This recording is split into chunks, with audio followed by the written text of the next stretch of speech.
The most dangerous book in history was published without a name on it. The author knew if they found him, they'd burn it. And him, his proof? That the 10 Commandments weren't divine, that a Babylonian king carved the same laws 500 years before Moses, and a god handed them to him first. Here's what nobody tells you. He didn't need archaeology to prove it. He used the Bible itself. His name was Baruch Spinoza.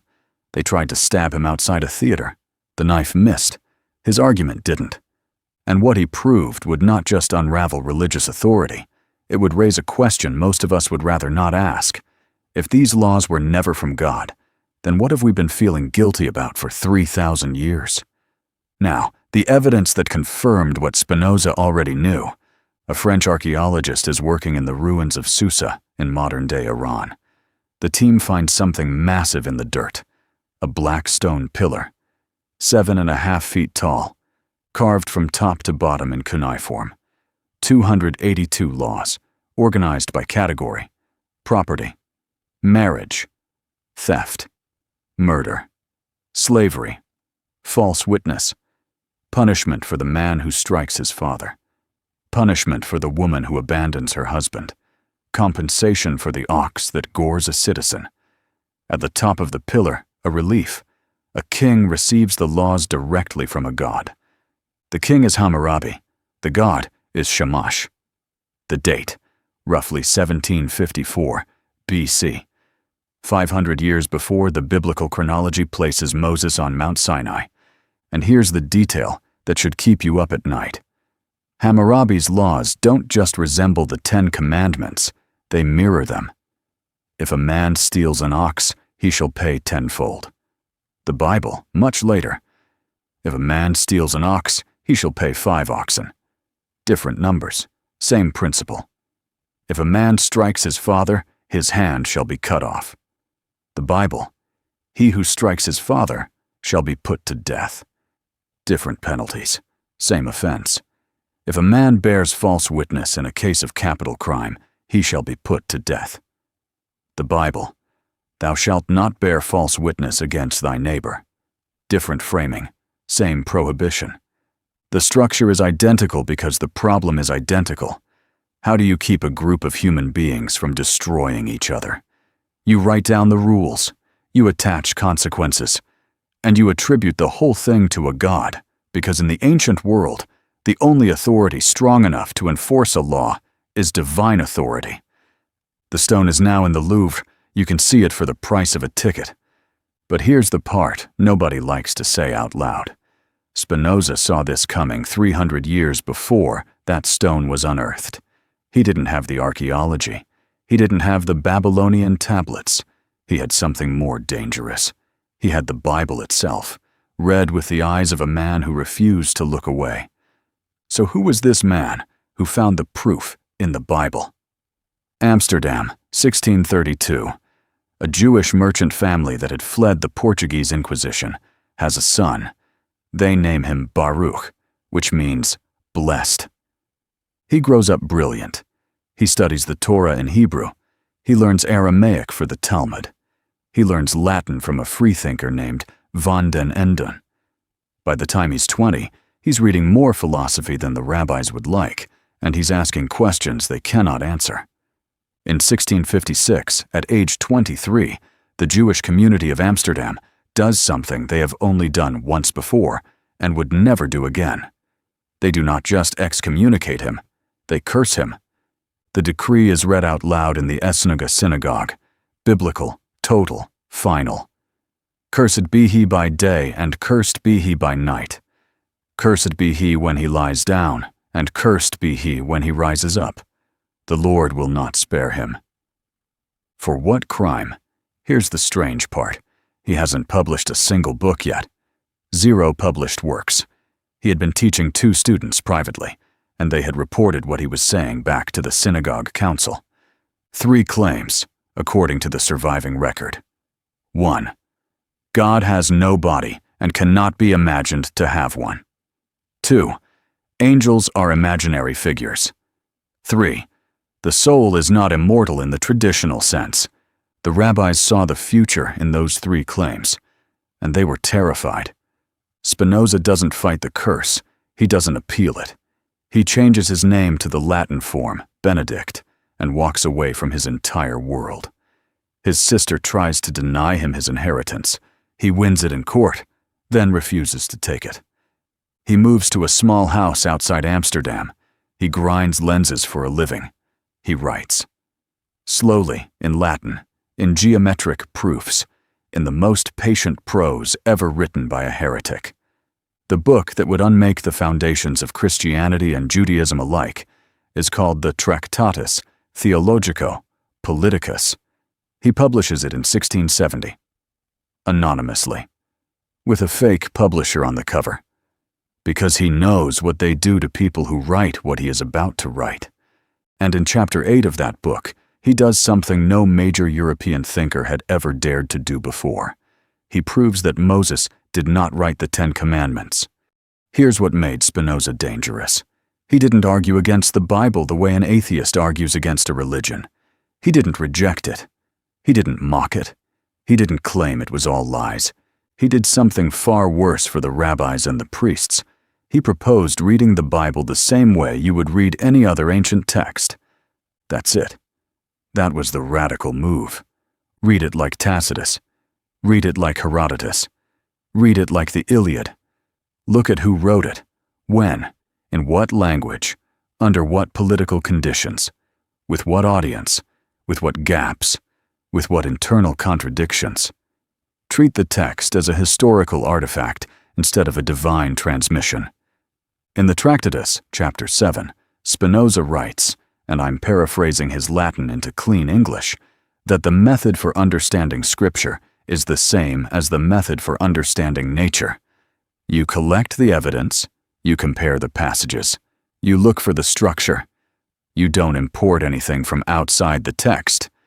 You let the text tell you what it is. And when you do that, something starts to happen. You begin to notice that the book is not one book. It contradicts itself. Names change. Stories get retold differently. Geography from one chapter doesn't match geography from another. Sometimes Moses is dead before the events of the chapter, but is still narrating them. Sometimes places are called by names they wouldn't acquire until centuries later. Sometimes the text refers to itself in the past tense, and Moses wrote the law as if quoting someone else's report. Spinoza was not the first person to notice these things. Medieval Jewish commentators had noticed them and whispered about them, never daring to say them publicly. Most famously, Abraham ibn Ezra in the 12th century left a series of cryptic notes that, when decoded, point to exactly the conclusion Spinoza will draw. But Ibn Ezra was careful. He wrote, "And let him, who understands, keep silence." Spinoza did not keep silence. He wrote it all down, in Latin, so every educated European could read it. Here is what he found. The 10 Commandments appear in the Bible twice, once in Exodus chapter 20, once in Deuteronomy chapter 5. According to tradition, they are identical. The same 10 laws, given by the same God, to the same man, on the same mountain. They are not identical. Spinoza notices this in chapter 1 of the Tractatus, and returns to it again in chapter 8. The words of the Decalogue in Exodus are different from the words of the Decalogue in Deuteronomy. Read them side by side, and you will see it yourself. The 4th commandment, the Sabbath, gives a different reason for resting in each book. Exodus says, "Because God made the world in 6 days and rested on the 7th. Deuteronomy says, "Because you were slaves in Egypt, and God brought you out." 2 completely different theological justifications for the same commandment, from the same God. The 10th commandment, the one about not coveting, lists different things in each version. In Exodus, it's your neighbor's house. In Deuteronomy, it's your neighbor's wife, house, field, servants, ox, donkey, and anything that is your neighbor's. The lists don't match. The order doesn't match. The emphasis doesn't match. Even the introduction to the law is different. Exodus opens, "I am the Lord thy God, which brought thee out of the land of Egypt, out of the house of bondage." Deuteronomy opens, "The Lord our God made a covenant with us in Horeb." Different names for the mountain, different framing. Different God, or at least a different understanding of the same God. Now, you can resolve these differences if you want to. You can harmonize them. You can say one version is a summary and the other is the full text. People have been doing that for 2,000 years. But Spinoza points out the obvious. If God himself dictated both versions, word for word, on 2 different occasions, to the same man, why are the words different? And if even the 10 Commandments, the most sacred text in the entire biblical tradition, cannot keep their own story straight, what else in that book is a later addition? What else has been edited, hidden behind the word sacred? This is not a minor inconsistency. This is the crack Spinoza put his chisel into. And once the crack opens, the entire structure begins to shift. The traditional position, in both Judaism and Christianity, is that Moses wrote the first 5 books of the Bible, the Pentateuch, the Torah, Genesis through Deuteronomy, word by word, dictated by God, transcribed by Moses on Mount Sinai and afterward. This is not a marginal opinion. It is the foundational claim of biblical authority. If Moses didn't write the Torah, then the chain of transmission from God to humanity has a broken link, and the institutional religions built on top of that chain have a problem. Spinoza, in chapter 8 of the Tractatus, lays out the case that Moses did not write it. He builds it from inside the text itself. 6 pieces of evidence, and he orders them, deliberately, from the obvious to the impossible. Start with the obvious. The text speaks about Moses in the 3rd person. Moses talked with God. Moses was the meekest of men. Moses was wrath with the captains of the host. A man does not generally narrate his own meekness in the 3rd person, in the past tense, as a historical fact. Then, even worse, in Deuteronomy 31, the text says outright, "And Moses wrote the law." These are not the words of Moses. These are the words of someone reporting that Moses wrote the law, someone other than Moses, writing about Moses, after Moses. Spinoza's summary: even the text cannot keep its own author straight. Now, the geography. Genesis chapter 12 narrates Abraham's journey through Canaan and adds a parenthetical, "and the Canaanite was then in the land." That phrase only makes sense if the writer is looking back from a time when the Canaanites are no longer there. That time is centuries after Moses, who never crossed into Canaan and died with the Canaanites still occupying it. A few books later, Genesis 22 refers to Mount Moriah by a name it did not acquire until after Solomon built the temple, generations after Moses' death. The mountain didn't have that name yet in Moses' time. The writer is living centuries after Moses, describing a world Moses never saw. And then the impossible. Deuteronomy chapter 3 describes the bedstead of Og, king of Bashan, with this detail: "Is it not in Rabbath of the children of Ammon, 9 cubits the length thereof, and 4 cubits the breadth of it?" That's the language of someone pointing to a relic in a museum. Look, it's still there, go see it. But that bed was discovered by King David, who conquered Rabbath 3 centuries after Moses died. And the last one, Deuteronomy 34, describes the death of Moses, his burial, the mourning, the rise of his successor Joshua. The book describes Moses' grave. Moses did not write his own obituary. And here's what should disturb you.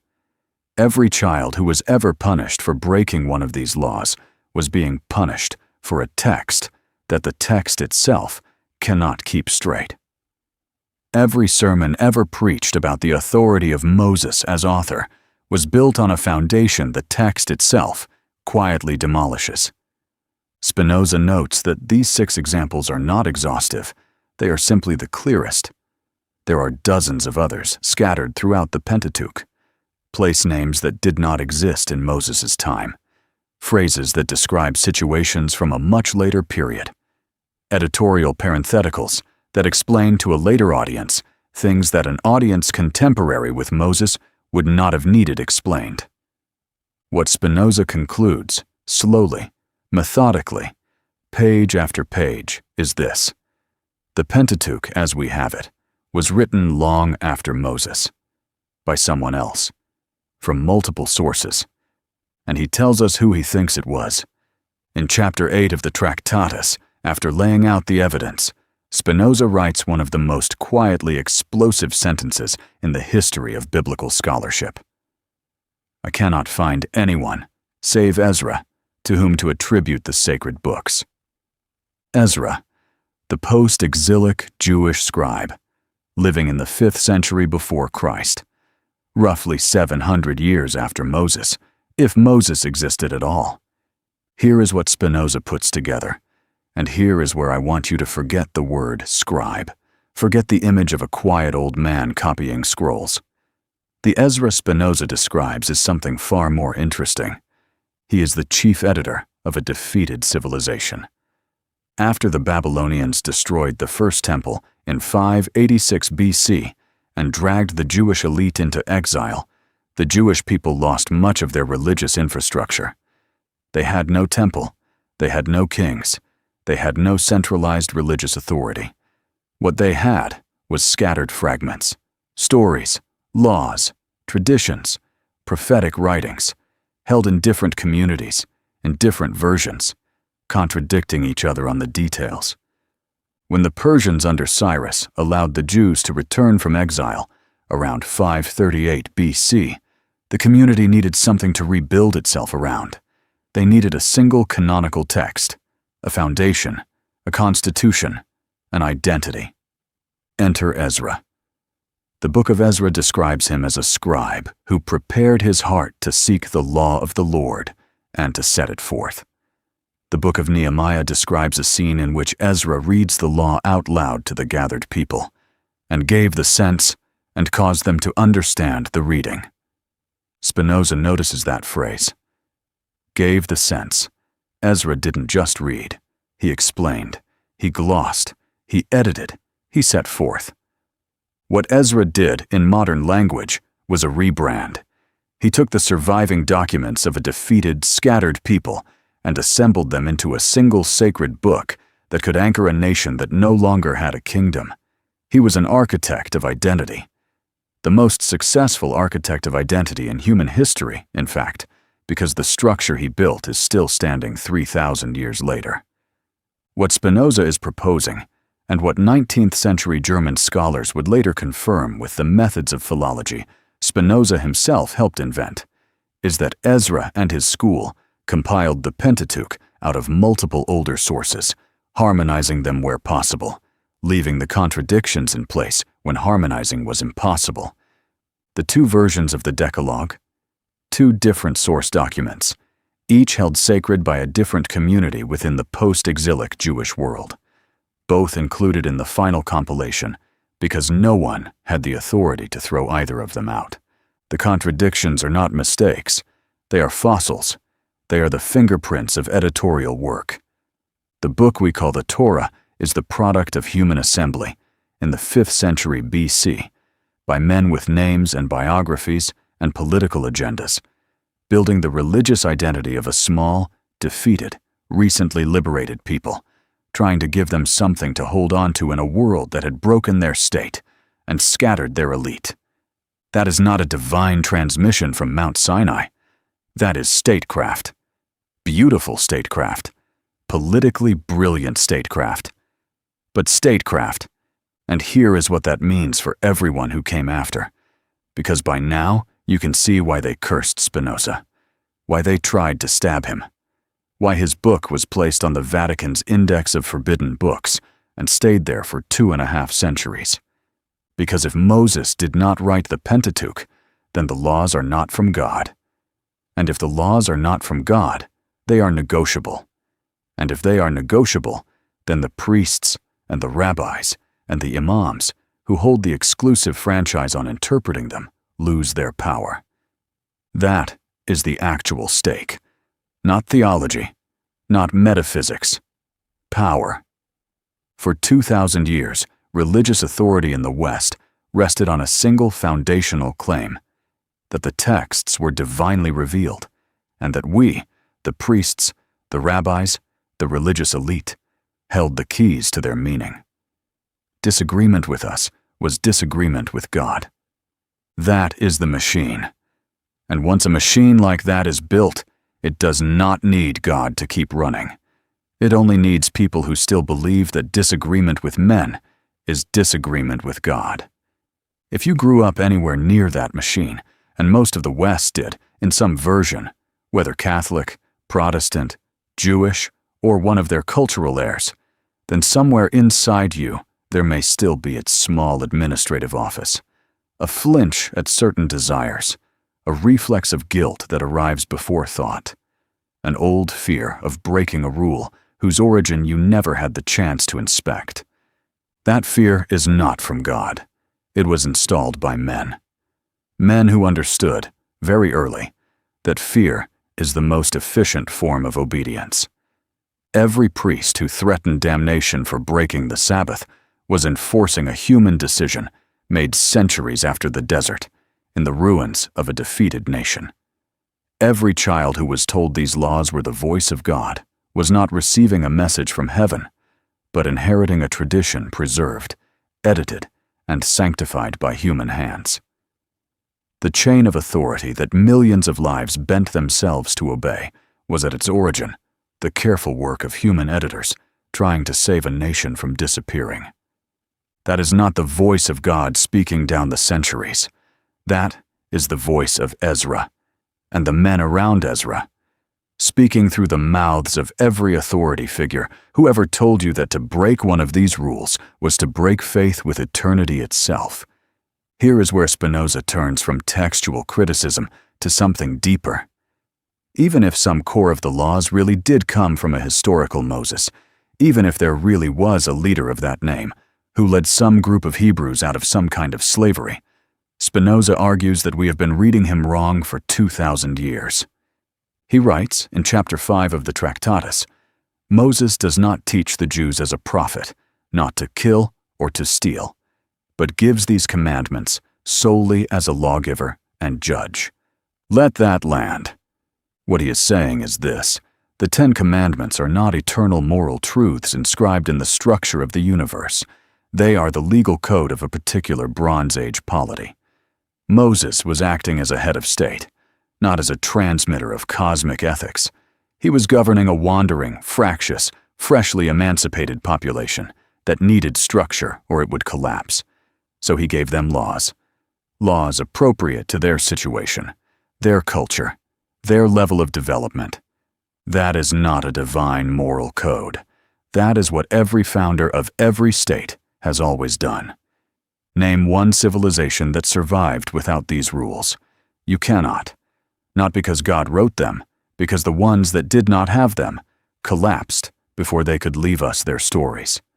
Hammurabi did it. Solon did it in Athens. Lycurgus did it in Sparta. Numa did it in Rome. Confucius did it. Every founder of every polity, faced with the task of holding a population together long enough to survive, has produced a code that says, don't kill each other, don't steal from each other, don't sleep with each other's wives, respect the elders, honor the institutions of the group. This is not because they all received the same divine revelation. It is because these rules are the minimum requirements for a society to function. Any group that doesn't enforce them dissolves within a generation. So the rules survive, not because God dictated them, because the groups that did not have them did not last long enough to leave us their stories. And every lawgiver, in every ancient civilization, claims divine origin for the laws he writes, because laws backed by a man can be ignored. Laws backed by a god cannot. Hammurabi says He got his laws from Shamash. Moses says he got his from Yahweh. Solon says he got his from Apollo. Numa says he got his from the nymph Egariah. The pattern is identical because the function is identical. The commandments are not from outside human history. They are from inside it, from its very center. And once you see that, a question becomes unavoidable. If the commandments did not descend from heaven, if they were composed by human beings, edited by other human beings, preserved by still other human beings across 30 centuries, then where does morality live now? Whose responsibility is it? Spinoza's answer to that question is the most important thing he ever wrote, and we will return to it. But first, by now you might be thinking, so what? Every ancient culture had laws. What makes this one different? Here's what makes it different. To be fair to the biblical authors, the Ten Commandments do contain something that was not present in the Code of Hammurabi or in most Near Eastern legal codes. And it is worth naming what is new before we decide what to do with it. What was new was monotheism. The first commandment, "Thou shalt have no other gods before me," is not a moral injunction. It is a political declaration.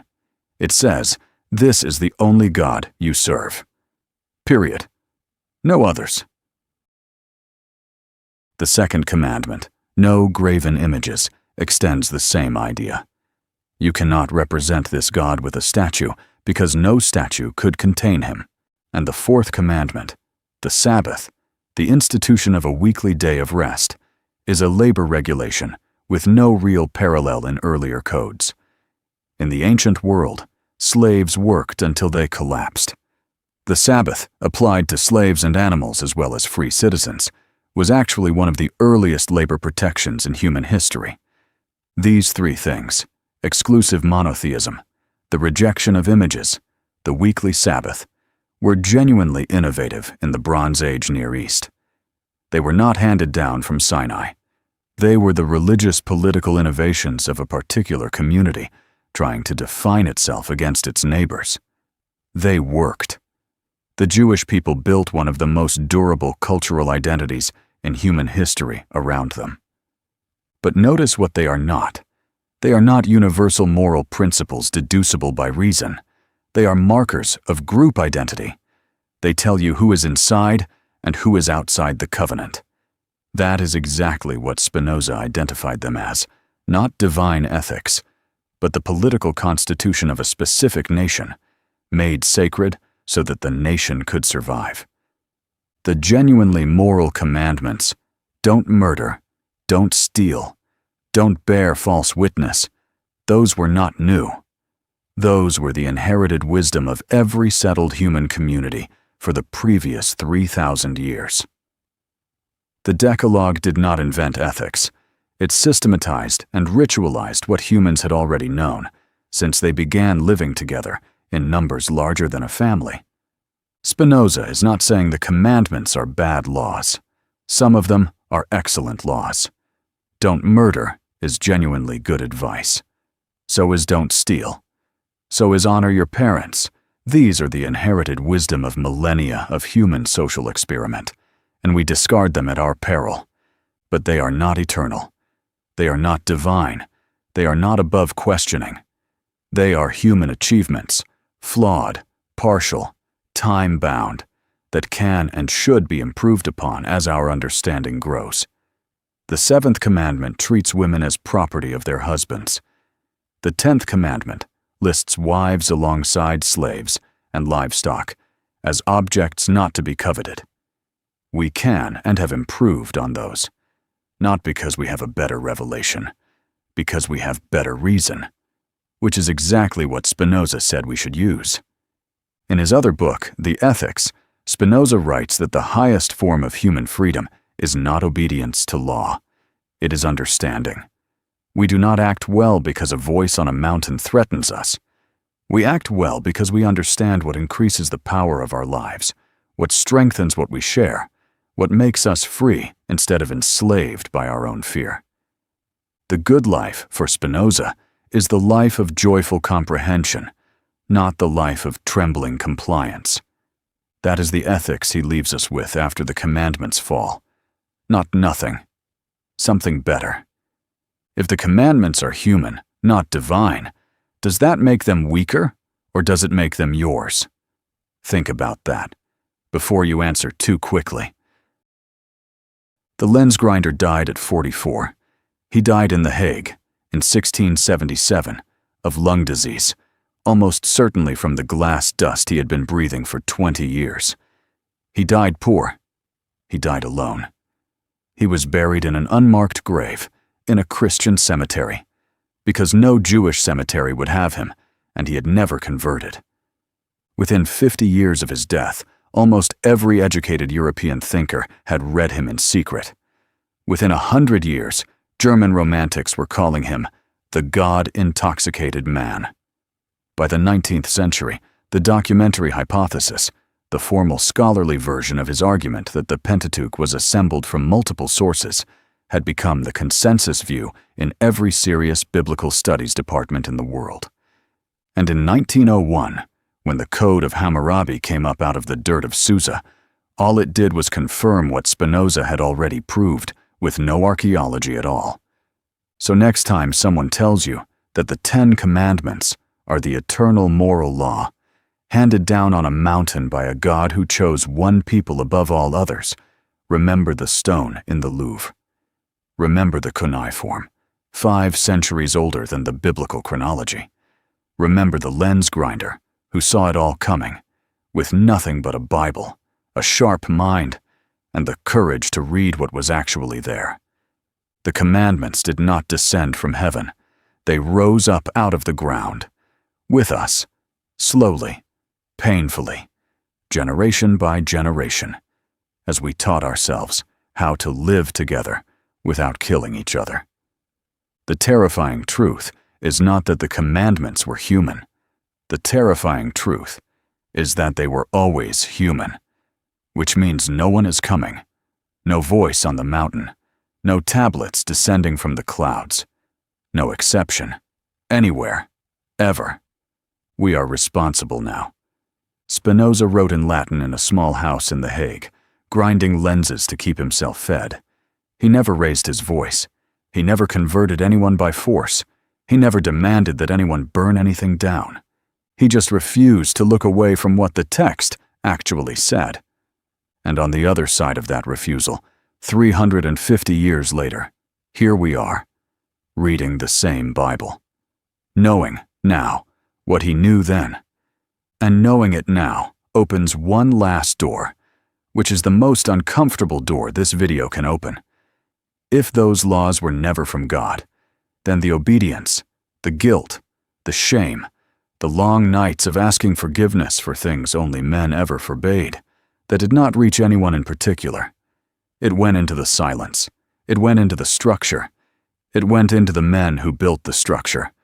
Or, here is the harder question. If they were always human, then the guilt you carried for breaking them, was that human too? The shame that lived in you for years, perhaps for decades, was that the voice of God? Or the voice of men, dressed in his clothes? The wound is not discovering that the commandments were human. That recognition is the beginning of liberation. The wound is discovering you may have lived as if those men were God. The commandments are ours. They always were. We were just too afraid to notice.